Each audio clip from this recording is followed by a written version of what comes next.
American history has forever been changed by the prevalence of graphic design.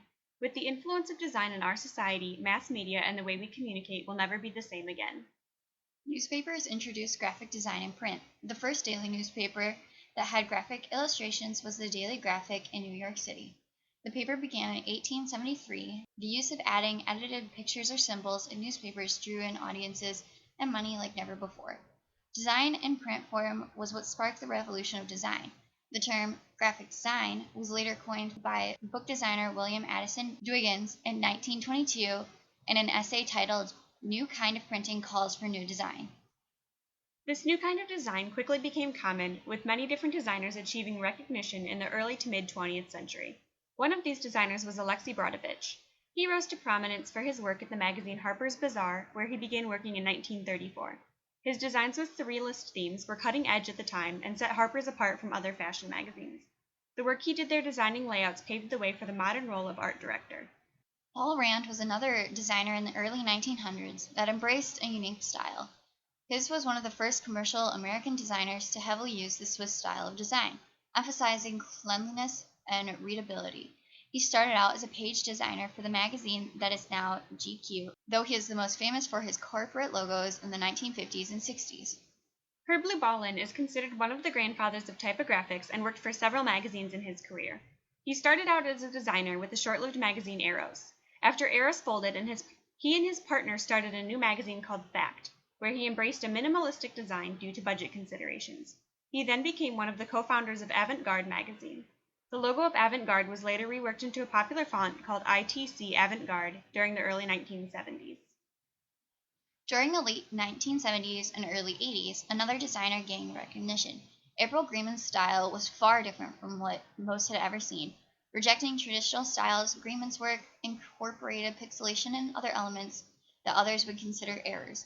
One of her most prominent works that she did involved taking a nude photo and editing symbols over top. This was what really got her recognized and started her off. She was an early adopter of digital design. Greenman saw computers as a design tool before most others did. It didn't take long for digital design to become popular, though. Desktop publishing came into existence in 1983 with the program Type Processor 1. This sparked a host of other programs that took design from typewriters into the digital world. The new technologies pushed the limits of what was formerly possible.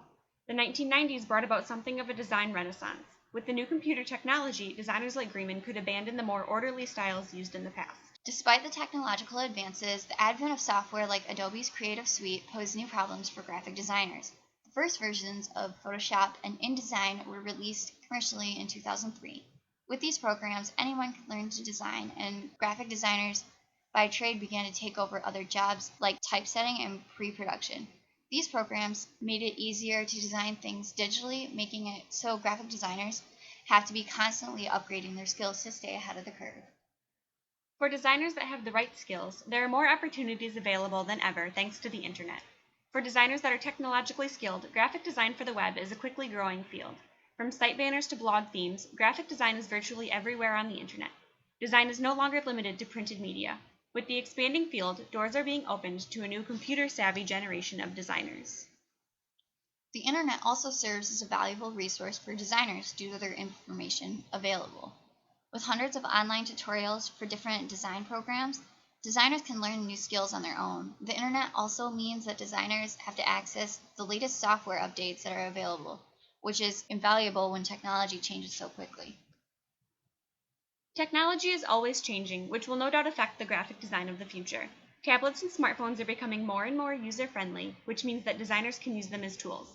Without being chained to a computer, people will be able to create designs wherever they are. The technology for design software is increasing too. Adobe released their 6th version of their Creative Suite in 2012 and will most likely continue making their software more advanced in the future. The road to graphic design we know today has been a long one. Early American designers often borrowed styles from European artists, creating clean and readable designs. Throughout the 20th century, logo design and typography were at the forefront of the field with designers like Paul Rand and Herb Lupin. Around the turn of the 20th century, advancements in technology meant that designers could move from print media to computers. These changes allowed for more free-form design. Digital design is becoming more prevalent with the internet.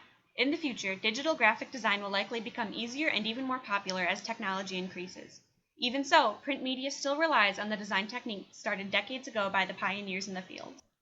Despite all the changes the graphic design industry has gone through, good design will always be here to stay.